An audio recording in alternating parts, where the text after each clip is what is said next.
How is that for fruitful? Look at this thing. It's probably not the best one. It's been rubbing on the post here. Let's find a more pristine, big, perfect fruit of a loquat. Let's see here. How about this one here? That was pretty good. Let's take that one off. Or even bigger right here. There.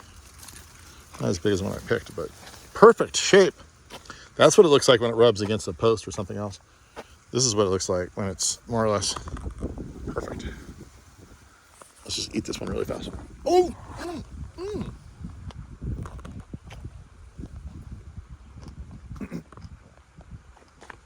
Oh, a mouthful.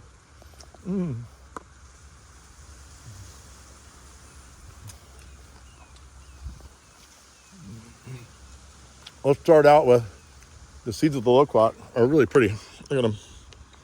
Beautiful, shiny brown. And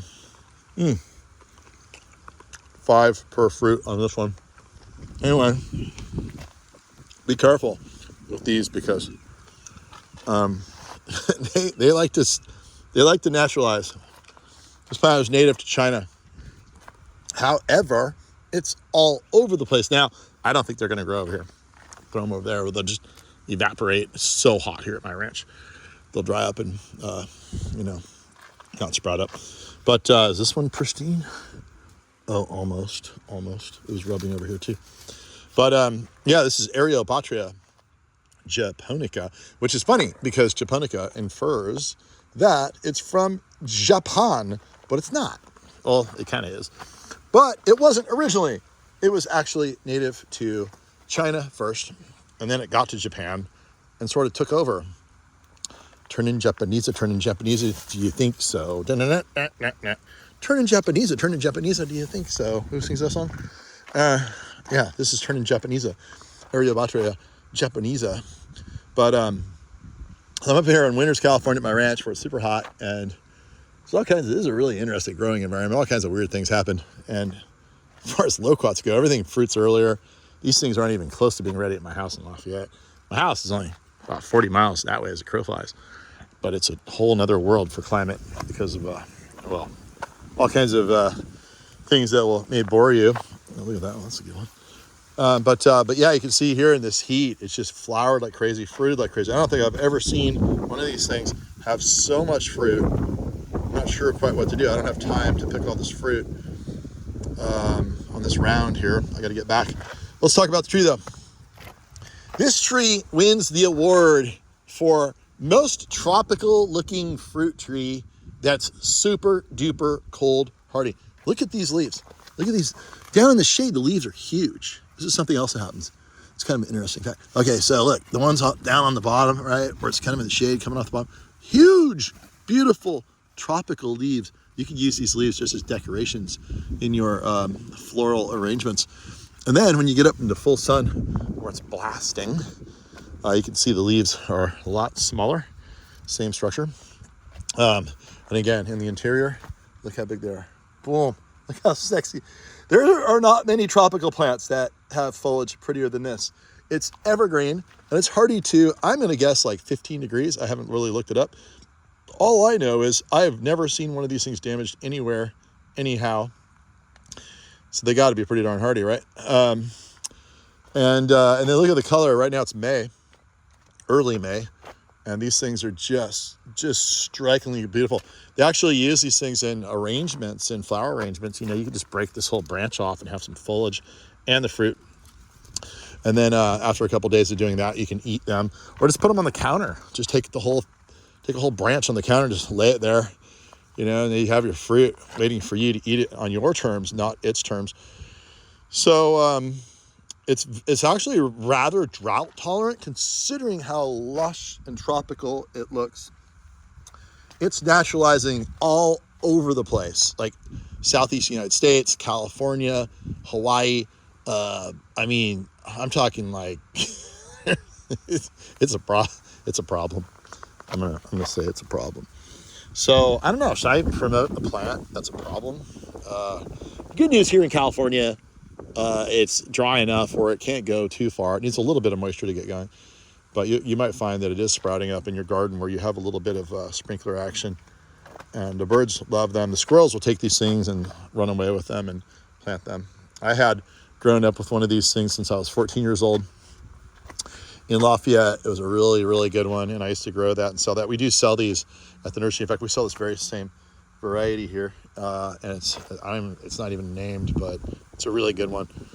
So let's look at the fruit. Let's bust open here. Let me just cut it in half for you. Oh,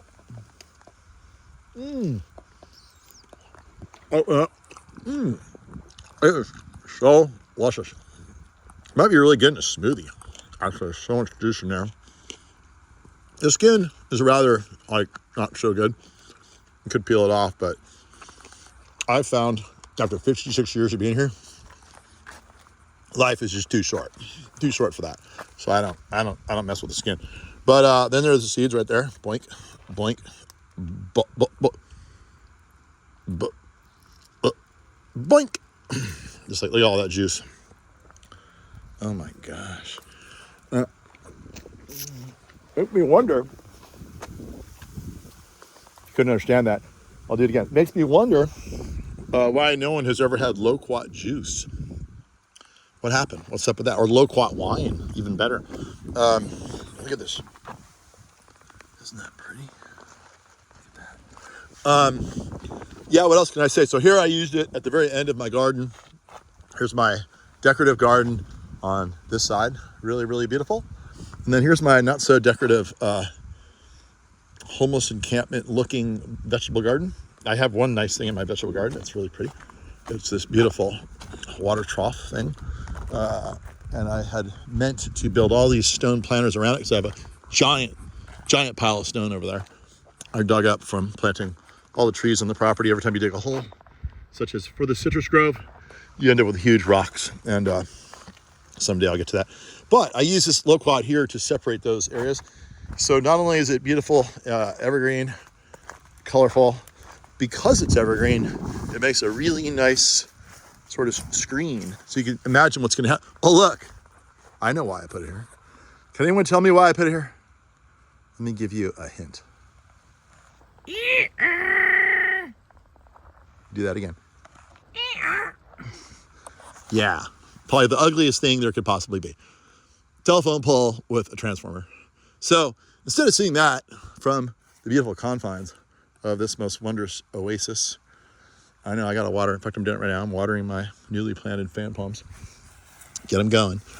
Not only does it look good, it's going to prevent me from seeing the eater up there with the power lines. And there's a nice little bench rock right here. You can sit here, pick the loquats, and eat to your heart's delight. So yeah, if you need a loquat, guys, evergreen tree, beautiful tropical foliage. You could grow these things anywhere to get that tropical look. We've got them. So come on down to Golden Gate Palms and we will set you up. And yeah, it'll be the same tree that we sell as this one here. And it's absolutely delicious. Laden, L-A-D-E-N, full of juice. Maybe you can go in the juicing business with loquats, or probably even better, the wine business. Once you do that, once you're super successful being a vintner of loquat wine, you can tell them that Scary Harry Gary gave you that idea. And yeah, send me a bottle of wine. Thanks a lot. See ya.